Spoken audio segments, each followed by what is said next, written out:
This is ChangeMakers with Katie Goar, finding the right solutions for the affordable housing community. Today, I have Dennis Shea with me, the Executive Director of the Ronald Terwilliger Center for Housing Policy. Dennis, you've been in this career for several years, and I am thrilled to have you and to hear what the Policy Center is doing. Some of your background, when I was researching this, you have had senior roles at HUD, you have had senior roles at the Office of U.S. Trade, and multiple bipartisan commissions. So thank you, first of all, for joining us on the ChangeMakers podcast. It's great to be with you, Katie. I look forward to our discussion. Let's go through, first of all, what your personal journey to affordable housing has been like. I know from some of my personal story, the commitment that each of us bring to affordable housing really helps ground us. So, would you mind starting us from that first point in how you've connected to affordable housing? Well, I grew up in New York City. I grew up in a family of five, three kids, and a mom and dad. We lived in a relatively small home, probably about 1,500 square feet with one bathroom. So uh, both my parents worked, and when we're all going to school and getting off to work, it was a pretty crowded event around in the morning after breakfast as we try to get ourselves together. Um, so we lived in a modest home, but we lived in a really nice neighborhood. So we're in like the modest home in the really nice neighborhood with lots of families, and so I grew up with a lot of friends, kids everywhere, kids playing on the street. It was relatively safe. The school was down the street. And so it was really a wonderful place to grow up, Forest Hills, Queens, and lots of amenities around. So I really learned, the importance of place. Our home was modest, but we lived in a really great community. That has stuck with me throughout my entire life. That um, it's not just your home, it's actually where the home is located is very important. And that, at the Terwilliger Center here at BPC, we advocate for affordable housing that is affordable, but we're also emphasize the importance of where it's located, that it should be close to, transportation and employment opportunities and other amenities. So place is also very important. It's one of those things when we talk about affordable housing, we're so focused on the provision of it or the access or that infamous intersection of supply and demand. But we also have the assumptions that having the stable home, like you mentioned, that is the ability to be able to launch people to better self-sufficiency. And I know you have a just a bookshelf of statistics and research that back that up. When you go out in the field to talk about and build bipartisan support, how do you convey that message of stability is good economic policy for the nation? Well, I start by saying the obvious, right? That your home is shelter. It provides a basic necessity of life. But then, you make the point that it's also connected to good health, and it's also connected to academic achievement for children if they live in a affordable, stable home. And there's studies that show it. Also emphasize that um, it's incredibly important for upward mobility to, if you're living in a community that has access to good schools and to employment opportunities and transportation that supports upward mobility. And then I also make the point that workers need to go where the jobs are. And if there is no affordable housing or housing that is affordable near where the jobs are, that is a drag on economic growth. So access to housing that is affordable is critical to labor mobility, which in turn is critical to economic growth. And there's lots of statistics. Edward Glaser at Harvard has done a lot of research on this and others. So, when I make those points, I think people understand it. It just sounds like common sense to them. And you don't really need to spend a lot of time persuading people from any point on the political spectrum. That what you're saying kind of makes a lot of sense. Mhm. We've had several guests on the podcast, couple from hospitals, developers who are working with hospitals, some schools, even Disney. And they have said that they want some stability for their employees. And they don't want them commuting an hour and a half one way. And so these employers have gotten into the space of providing affordable housing. So that really echoes what you're saying and what you're seeing in the industry as well. Let me just add, Katie, we have a group of corporations that are working with us now. We've started a group called the Executive Council for Housing Affordability, and it's precisely the point that you're making. These are a group of companies that recognize that when they come to a community, they often have an imprint on the community and affect the housing market potentially in that community. But they also want to ensure that their workers, their employees have an adequate place to live. So we've trying to harness this group of companies to make that point to Congress, because that's our focus. It's a federal focus to uh, to promote housing affordability, make that connection between housing, affordable housing, and economic growth.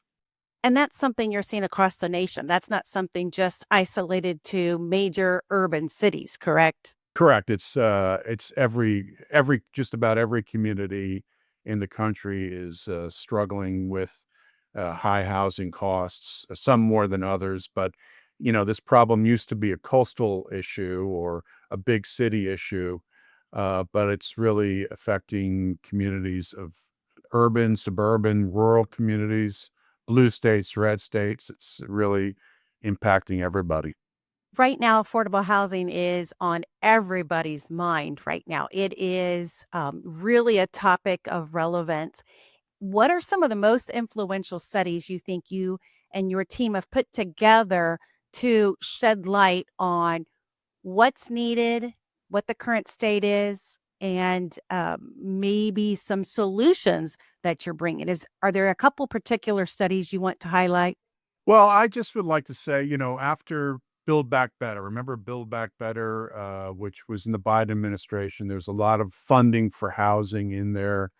A lot of people in the affordable housing advocacy community were concerned when that funding didn't materialize. But we put together, we said, we see the housing affordability challenge through three lenses: through the need for more supply to meet demand. We've underbuilt housing for since the Great Recession by millions of homes, both rental and starter homes.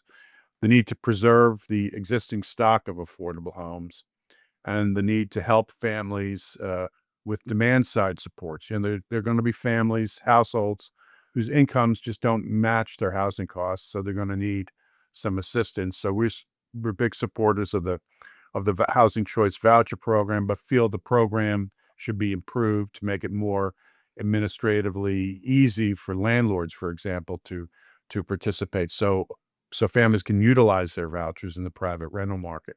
But in each of these three lanes, supply, preservation, and demand side, we demonstrated that there was a lot of bipartisan support in Congress for initiatives, meaningful initiatives in each of these three lanes: supply, preservation, and demand side support. So we put them all together into a comprehensive package a few years ago, and we called it the American Housing Act. And we said to Congress, this is what you need to act on. This is bipartisan, nonpartisan. There's support in both parties for these things. So let's get this together.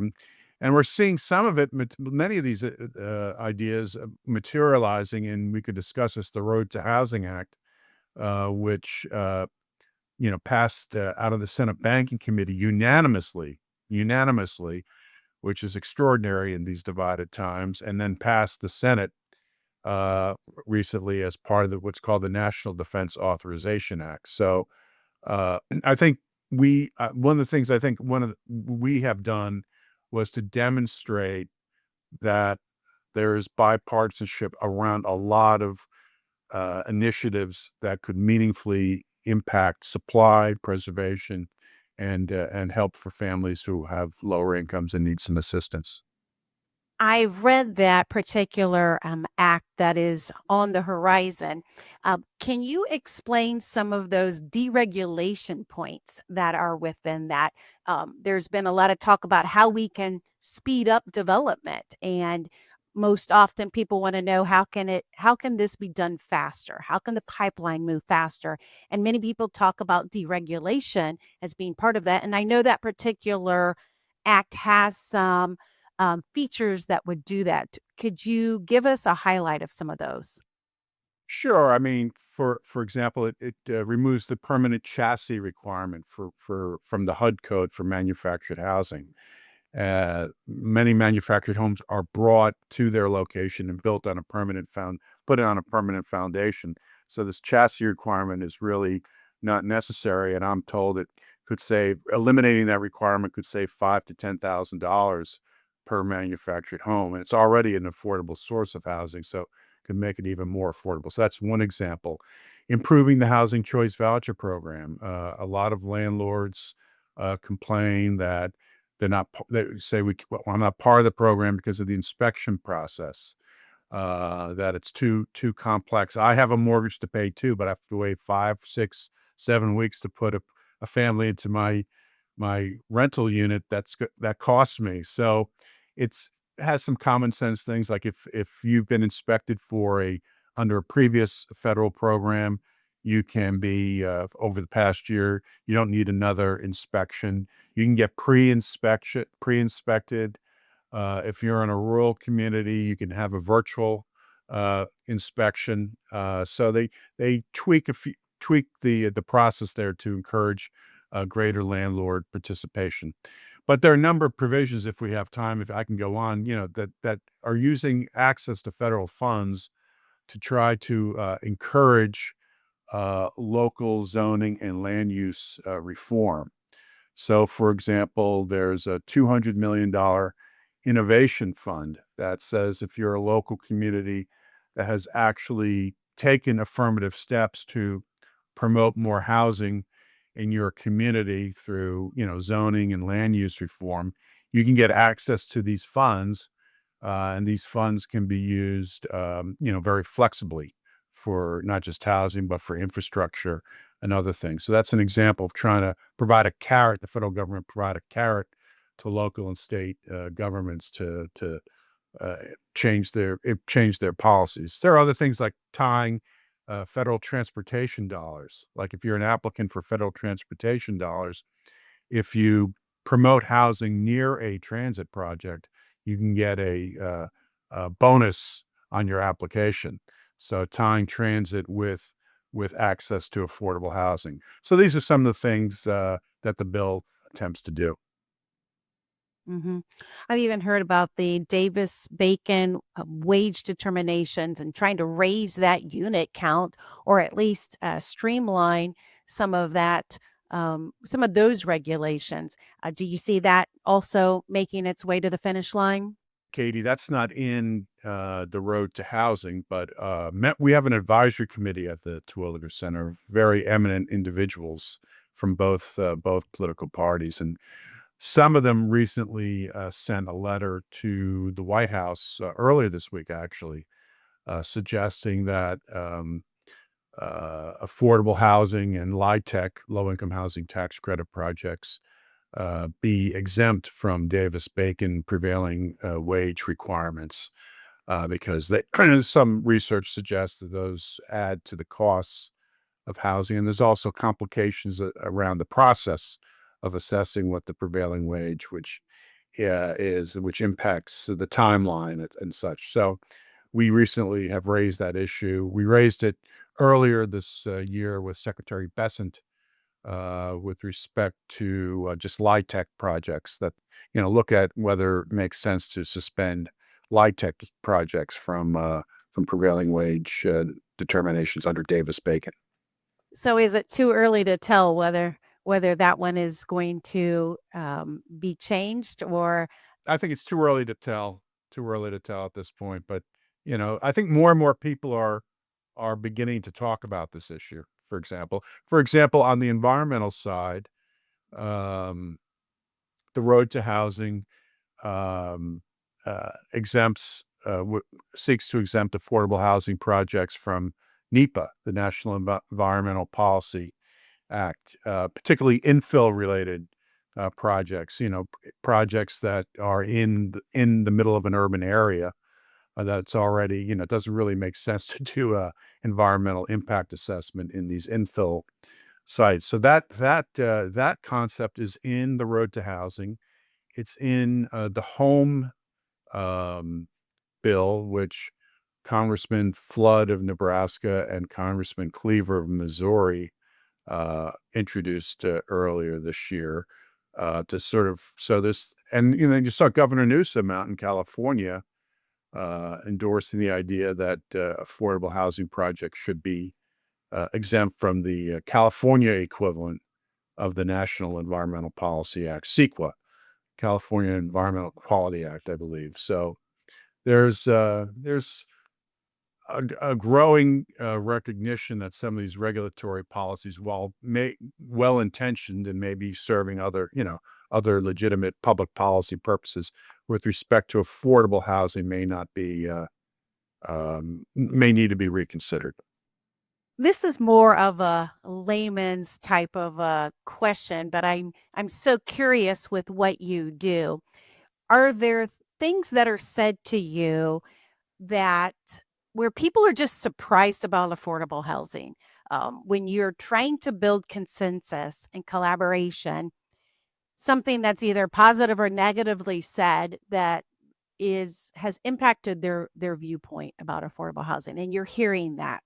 Have you come across any types of zingers lately with people's views about affordable housing? I mean, one line I like, which I've heard a couple of times, which I'm going to try to remember correctly, is uh, "Housing is where the jobs go at night." And that's so you need to have housing to to support employment and economic growth. Housing is where the jobs go at night. So I think that's a good one. People that resonates with people. But Katie, I have Ron Terwilliger. I work at the Terwilliger Center, and I've worked with Ron off and on for many years. And Ron used to call the housing. He was taught raising the alarm bells years ago on housing Yep. affordability, and he called it the silent crisis because policymakers weren't paying attention to it. The media wasn't paying attention to high housing costs, but now everybody's paying attention to it. You can't open the new. I still read the newspaper, but you can't go online anymore and not Yep. find a story about high housing costs. And Congress is reacting. So I think the zingers are maybe happening in the homes of some of the Congress people who are hearing from their children that they can't find a place to live that's affordable to them. And so I think it's really impacting a lot of people, the housing affordability challenge. And I think that's sort of the biggest reason why attitudes and the urgency around the issue have grown. And Ron was definitely a pioneer, and he is a prophet of what was to come, because now we see that exact same thing playing out in real time right now. So my hope is that pushes us all to solution making faster, though, and that this is our chance to really get it right, despite being probably about 30 years too late in this game. Yeah, I think you're right. Ron definitely is someone who's been raising the alarm bell. He looked at the demographic changes. He looked at supply years ago and said, "We're in for a hurting, and not in the not too distant future if we don't get this turned around." So you're right. He's been someone who's been talking about it for many years. Um, but there's a lot going on. I mean, I've been out in the country a little bit, and I see state governors are getting really involved in this, Katie. They all have plans. Many of them do. Uh, I, I was out in Utah and saw, as part of the National Housing Crisis Task Force, and met with Spencer Cox. He's been a leader of this issue. I mean, it's not, and it's bipartisan. It's You have people like Yeah. on the Republican side, Spencer Cox and Greg Gianforte of Montana, and others, and then you have people like Tina Kotek of Oregon on the Democratic side. Daniel McKee of Rhode Island is so it's really kind of a bipartisan issue. People realize that uh, it's a nonpartisan. People realize we need to get this right. Housing's so important; it's foundational. So there used to be an acronym when the Rental Assistance Demonstration Program, the RAD program, when it was first rolled out, there used to be a common reference. It was Republicans and Democrats were supporting the Yeah, RAD program. And I mean, we joke about it amongst in the industry, but we really are at a point of desperation as a nation. We're at a critical crossroads here to really make some impact. And so many of us are encouraged that there is true bipartisan solution making happening. But as we all know, it comes down to the details, and it comes down to people's ability to truly make things happen versus talk about things. So, what is giving you and the Bipartisan Policy Center, what is giving you guys hope in that arena? well, I think again, most of our focus is federal. So we had, in the one big beautiful bill, we had one area of bipartisanship was the expansion of the low income housing tax credit. Federal support for the 9% credit was increased by 12%. And the bill also made it easier to utilize the 4% credits by lowering the private activity bond threshold. So, uh, experts estimate that could create 1.2 million additional new affordable rental homes over the next 10 years. So that was something we've been advocating for a long time, and we're very, thrilled that that was part of the package. Then the Road to Housing Act comes along, and literally this is it's I'm not you don't want to overstate the impact, but it of the legislation, but it is comprehensive. It is a recognition by Congress that we need to do something here, and it's totally bipartisan. And so we were very thrilled by the Senate acting on it, and the House has now got a different. They're working on the home bill, but now the negotiators.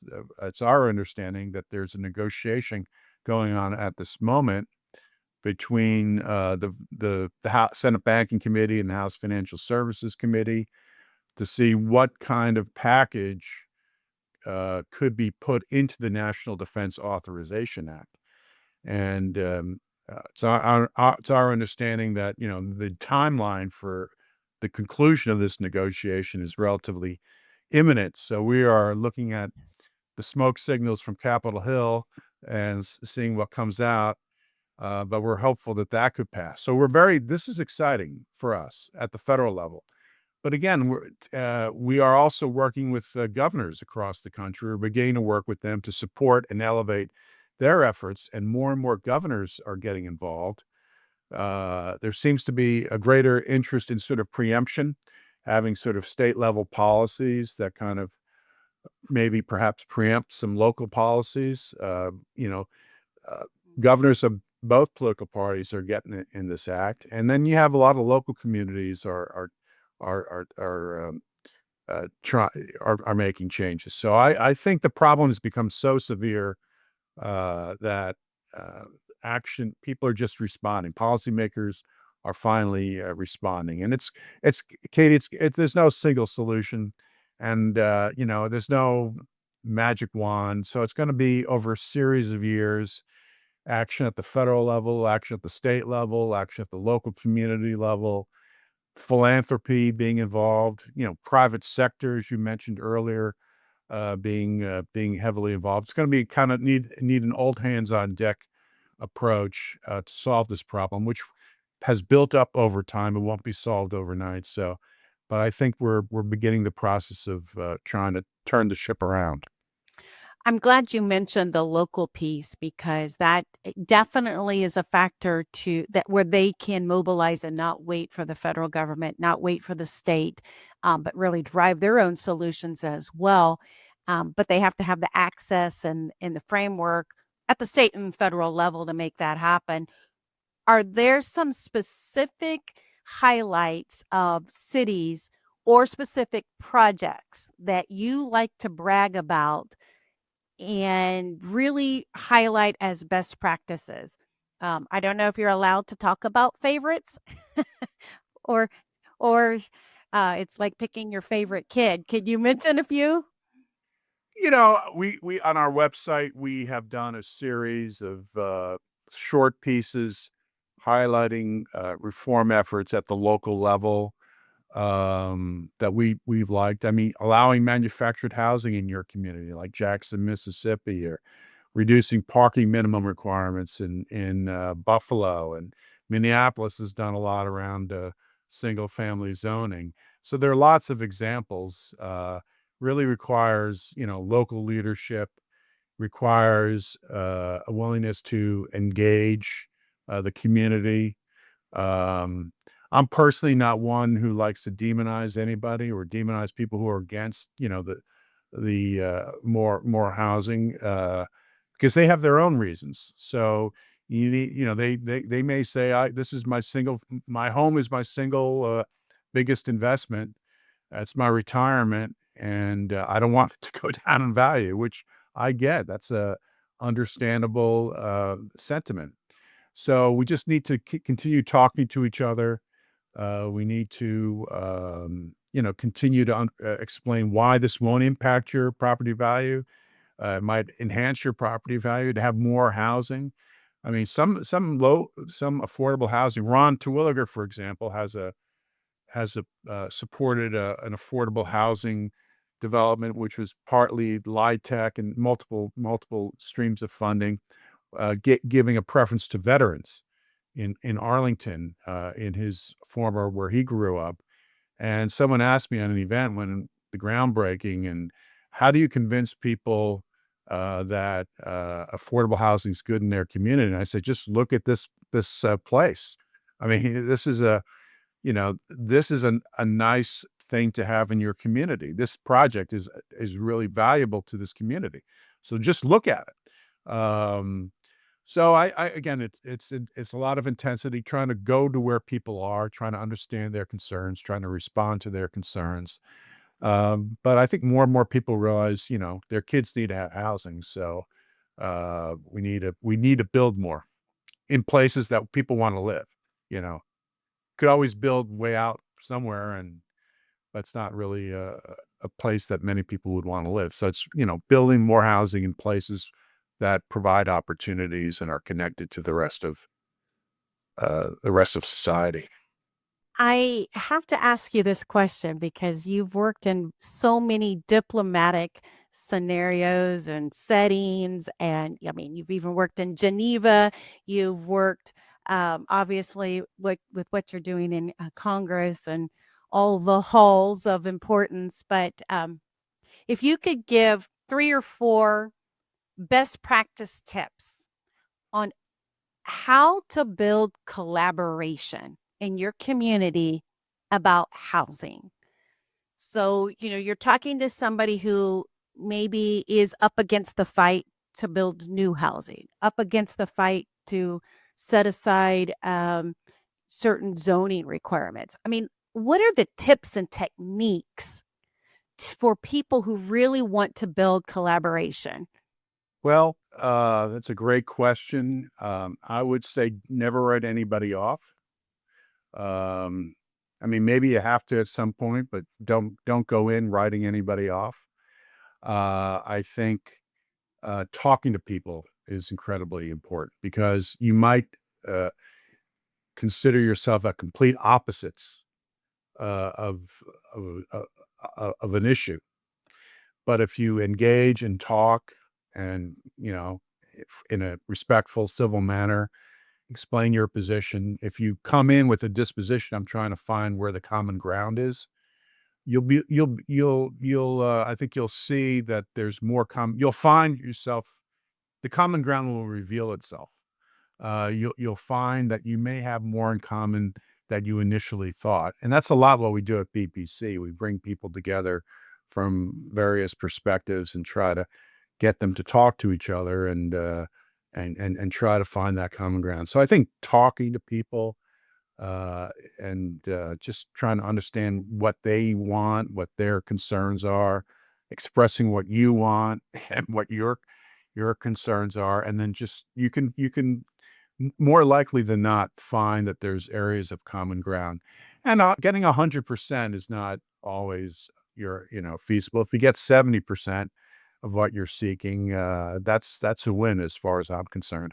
Well, we have talked about a lot of things. Is there something that you would like to highlight that maybe we have missed? For everyone who cares about access to housing and recognize its foundational importance, I think we just keep at it and with a smile and with a positive spirit.